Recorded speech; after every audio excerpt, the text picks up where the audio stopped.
2 years ago, Barcelona had won the Champions League with Lamine Yamal as the star. Florentino Perez knew he had to act quickly, or the Catalans would take control of the next era of football and dominate Spain and Europe. But fortunately for the Madridistas, Perez had a plan.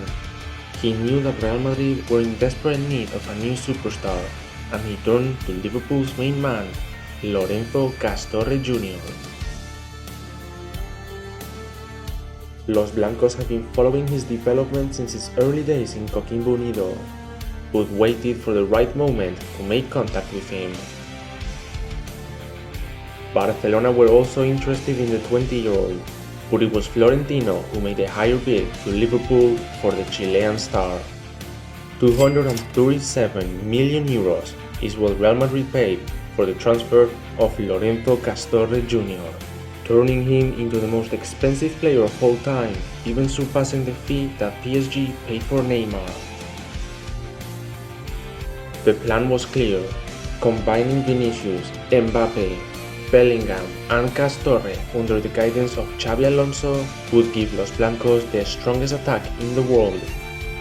And it was just a matter of time before they clicked together and retook their place as Europe's best. But the pressure was high, and Castorre struggled at first, and as a result, many were quick to call him a flop. But Lorenzo would work hard through the criticism, and it didn't take him long to start scoring goal after goal after goal after goal. Together with the rest of his team, Castorre dominated Spain and Europe in his first year at the capital. With 41 goals and 20 assists, Los Blancos crushed their competition in La Liga and took home the title. But they weren't done yet. Castorre had his eyes locked on the Champions League, as he defeated some of the world's best teams on his way to the final, tearing apart every opponent. In the final, we went in behind, but Castorre and Real Madrid turned it around and were crowned Champions League winners in Monaco. Castorre had done it. Florentino Perez's plan had been an incredible success, but now it was time to expand it even further. In Castorre's second season, the objectives were the same: repeat what we had already done and cement ourselves as the very best. Lorenzo Castorre Jr. showed an even better version of himself and won the Ballon d'Or as a reward for his sublime performances. Los Blancos saw a perfect Champions League group stage phase and were on top of La Liga after winning both El Clásicos. But sadly, it was in that second League Clásico where Lorenzo Castorre suffered his most devastating injury yet. In a collision with Eric Garcia, the Chilean star injured himself and was ruled out for the remainder of the season. Without Castorre, Real Madrid completely crumbled to pieces and threw away every competition they were in. As a result, Barcelona edged us in La Liga. And in the Champions League, it was even worse. Chelsea eliminated Real Madrid in the round of 16 with nothing that Castorre could do about it. And to make things even worse, Barcelona ended up taking home the trophy, establishing themselves as the best team in the world once more. Everything that we had achieved the previous season was completely undone. But now, it's time for redemption. It's time to retake our place once more. Now 22 years old, Lorenzo Castorre Jr. has completely recovered from his injury and feels better than ever ahead of his third season at Madrid. He didn't take a single day off for vacation during the entire summer and just worked hard every single day and night to be in the best shape possible. The club has so much confidence in him and see him as the leader of the project despite his young age. And so, Real Madrid have awarded Castorre the captaincy role ahead of this next season. I repeat, only 22 years old, and he is now the captain of the greatest team in the world.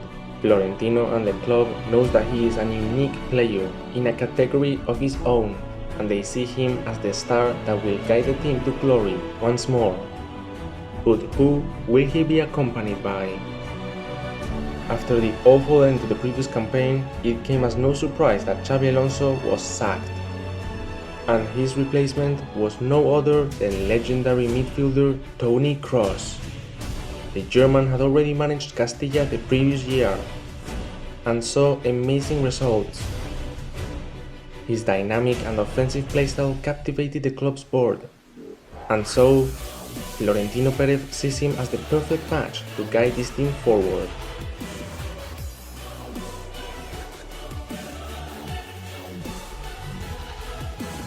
Toni Kroos is absolutely delighted to work with Lorenzo Castorre and loves his profile and playing style.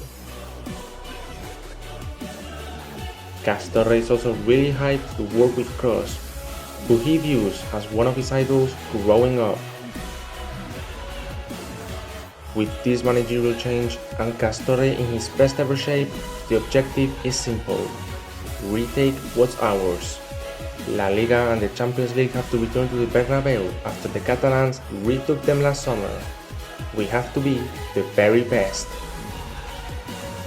And with that, we are ready to begin this new chapter. So the season is finally underway. Castorre's first match as captain of Real Madrid, and there he is motivating all of his teammates ahead of this first clash in La Liga against Mallorca. Being captain of the biggest club in the world is not something that comes for free, there's a lot of pressure behind it. Also, I know that there's a skill in PES which makes him captain of the club that he's currently in, but I didn't even teach Castorre to have that skill. Real Madrid just gave me the captaincy out of the willingness of their own heart. And well, now that the season is underway, his first goal as captain of Real Madrid, and look what it means to him, look what it means to Lorenzo Castorre to score his first goal as the captain of Real Madrid. And it's not just any goal, it's a bombazo, a weak foot bombazo from outside the box.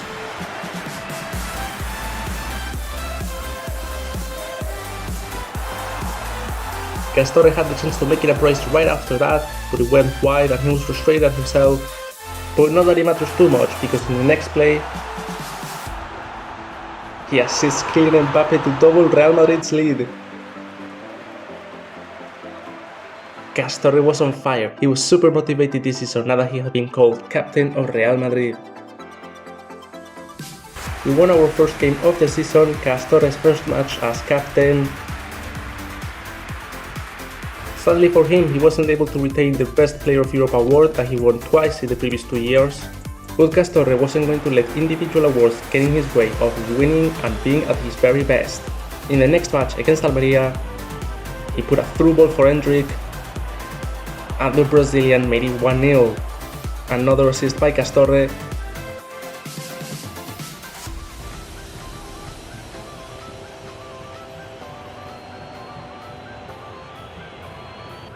Later in the match, he took the ball and he was on his own in the box, and after getting crowded by two defenders,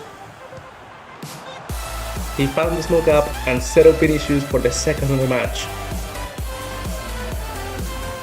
2 assists by Castorre, 2 out of 2 victories so far this season, and things are looking very good for us.